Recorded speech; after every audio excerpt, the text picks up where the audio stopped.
Hi అండి. అందరికీ ముందుగా నమస్కారం. నేనైతే నా ఛానల్‌ని కొత్తగా స్టార్ట్ చేశాను. నా ఛానల్‌లో ఫస్ట్ వీడియో శేఖర్ భాషా గారి గురించి చెప్దాం అనుకుంటున్నానండి.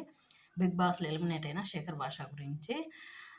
అయితే బిగ్ బాస్‌లో అందరిలాగా ఎలిమినేట్ అయినట్టు శేఖర్ భాషా గారు ఎలిమినేట్ అవ్వలేదండి. ఎందుకంటే 'బిగ్ బాస్'లో అందరిని ఆడియన్స్ ఓటింగ్‌ని తీసుకొని ఎలిమినేట్ చేస్తారు. బట్ ఇప్పుడేం జరిగిందంటే ఇక్కడ శేఖర్ భాషా గారిని హౌస్‌మేట్స్ ఎలిమినేట్ చేశారు.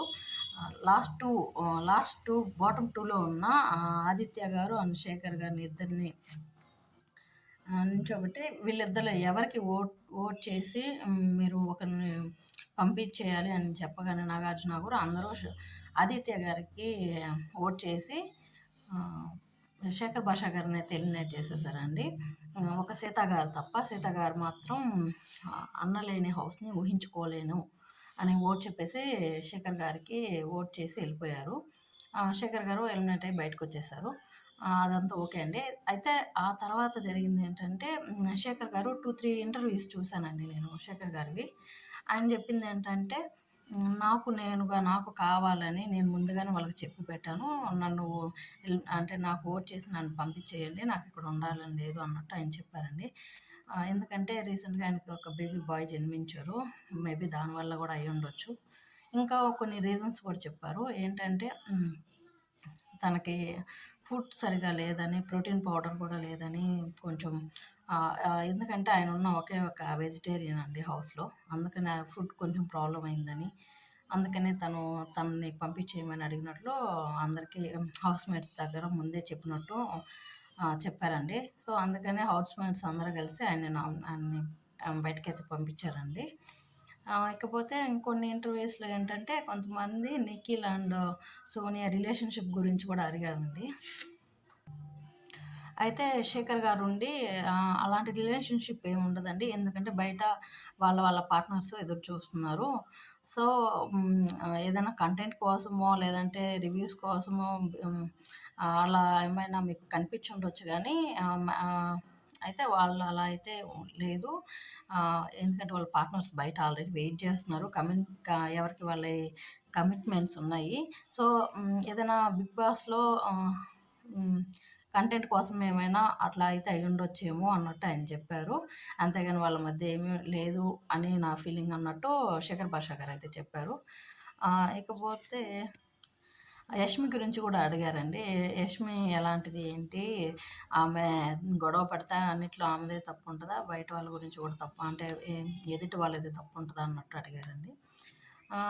లేదు ఆమె కొంచెం యాంగ్రీయేను అన్నట్టు ఆయన కొంచెం ఏదో చెప్పారండి. ఆ తర్వాత పోతే ఇంక సోనియా గురించి మళ్ళీ అడిగారండి. సోనియా ఇంకెవరైనా గొడవ పడితే ఎక్కువ ఆమెదే ఉంటదా? లేదంటే ఎదుటి వాళ్ళది తప్పుంటదా అన్నట్టు. ఎక్కువ బయటకి అంటే సోనియాదే తప్పన్నట్టు అందరూ అనుకుంటున్నారు అన్నట్టు అడుగుతారండి. అప్పుడు ఆయనుండేసి ఉండొచ్చు 90% ఎందుకంటే ఆమె కొంచెం అవతల వాళ్ళని తొక్కేయాలన్నట్టు చూస్తదన్నట్టు ఆయన చెప్పారు. ఇకపోతే ఫైనల్ కంటెస్టెంట్స్ ఎవరైతే బావుంటది, ఎవరొస్తారనుకుంటున్నారు మీరని కొంతమంది అడిగారండి.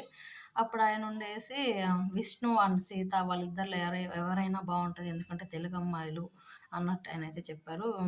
విష్ణు, సీత ఇద్దరిలో ఎవరైనా ఓకేనో బావుంటది. వాళ్ళిద్దరు అయ్యే ఛాన్సెస్ ఉన్నాయన్నట్టు కూడా చెప్పారనమాట. తర్వాత ఇంకా పోతే ఆయన ఇంటర్వ్యూలో ఇంకో వర్డ్ కూడా చెప్పారండి. హూస్ నోస్ నేను మళ్ళీ కూడా ఎళ్ళొచ్చు బిగ్ బాస్‌కి అన్నట్టు ఆయన ఒక వర్డ్ అయితే చెప్పారండి. అంటే దీన్ని బట్టి ఆయన మళ్ళీ బిగ్ బాస్‌లోకి ఎంట్రీ ఇచ్చే అవకాశం ఉందని అనుకుంటున్నారండి. ఎందుకంటే ఆయన బిగ్ బాస్‌లో అందరిని అడిగి కావాలని ఎలిమినేట్ అయ్యి వచ్చారు.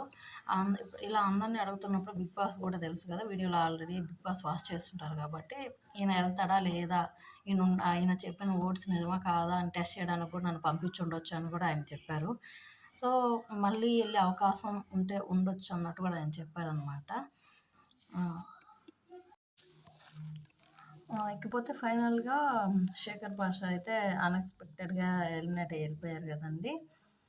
సో, నేనైతే మళ్ళీ శేఖర్ భాషా గారు బిగ్ బాస్‌లోకి రావాలనుకుంటున్నాను. ఎందుకంటే కొంచెం ఫన్నీగా ఉంటారు. ఫన్నీ జోక్స్ అయి మనం అందరం మిస్ అయిపోతాం కదా! సో, మీలో ఎంతమంది శేఖర్ గారు మళ్ళీ తిరిగి బిగ్ బాస్‌లోకి రావాలి అనుకుంటున్నారో కామెంట్ చేయండి. నా వీడియో కనుక మీకు నచ్చినట్లయితే please do like, share and subscribe my channel అండి. ఓకే. బాయ్.